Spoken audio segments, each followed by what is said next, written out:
تو پلامی صاحب، آپ کب دوسری شادی کا پلان بنا رہے ہیں؟ کسی غیر مسلم کو نکاح خانے کے لیے آپ ضرور بلا لیجئے۔ پلامو جیسی صاف اور ستھری زمین میں یہ ناپاک کہاں سے آ گیا؟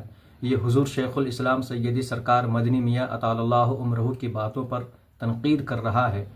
یہ خود اپنے گھر کا جائزہ لیتا نہیں ہے، اپنے علماء کی کتابوں کو پڑھتا نہیں ہے، اور اگر موقع مل جائے تو فوراً کیمرہ کے سامنے حاضر ہو جاتا ہے۔ ذرا اس کی جہالت آپ بھی ملاحظہ کر لیجئے۔ یہ ہے مفتی امتیاز پلامو۔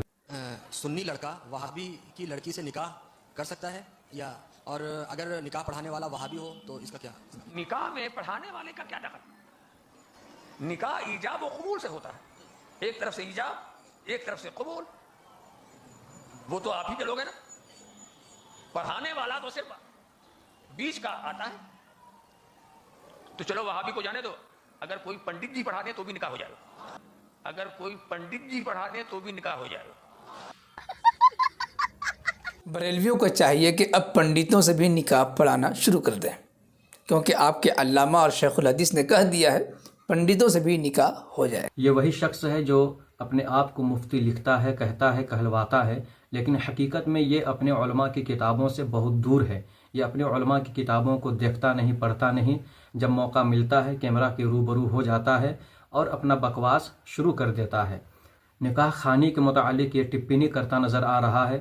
ذرا اسے کوئی بتائے کہ ان کے گھر کی کتاب میں کیا لکھا ہوا ہے۔ آئیے ہم آپ کو بتا رہے ہیں، آپ بھی ملاحظہ کیجیے۔ اور ایک وہابی دیوبندی ہے جو یہ تشہیر کرتا نظر آ رہا ہے، وہ لکھتا ہے اپنے مضمون میں، نکاح ہر شخص پڑھ سکتا ہے، قاضی کی تخصیص نہیں، بلکہ عورت اور مرد خود بھی گواہوں کے سامنے اپنا نکاح کر سکتے ہیں۔ یہاں پر فتاوی محمودیہ کا حوالہ بھی موجود ہے، اور واقعی میں فتاوی محمودیہ میں وہاں صراحت کے ساتھ یہ بیان کیا گیا ہے کہ اگر برہمن بھی اگر نکاح پڑھائے تو نکاح میں کوئی خرابی لازم نہیں آتی۔ پھر آگے لکھتا ہے، نکاح میں اصل ایجاب و قبول ہے۔ اصل ایجاب و قبول شوہر اور بیوی نے کیا، کوئی رافضی یا غیر مسلم محض خطبہ پڑھے یا اس ایجاب و قبول کی تصدیق زوجین سے کرے تو نفس نکاح میں خرابی نہیں آتی۔ بریلویوں کو چاہیے کہ اب پنڈتوں سے بھی نکاح پڑھانا شروع کر دیں۔ تو پلامی صاحب، آپ کب دوسری شادی کا پلان بنا رہے ہیں؟ کسی غیر مسلم کو نکاح خانے کے لیے آپ ضرور بلا لیجئے۔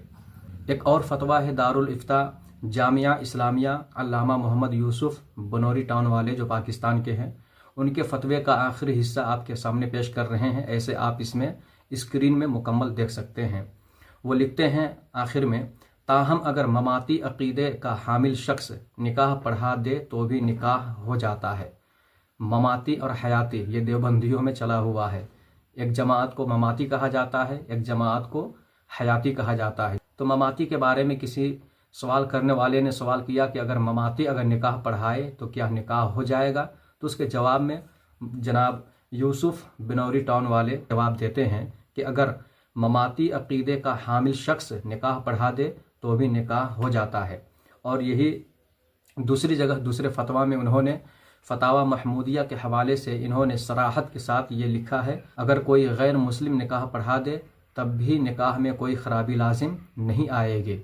تو پلامی صاحب، اب آپ تیسرے نکاح کا انتظام کیجئے، پلان بنائیے اور کسی غیر مسلم کو، برہمن کو آپ بھی بلائیے نکاح پڑھانے کے لیے۔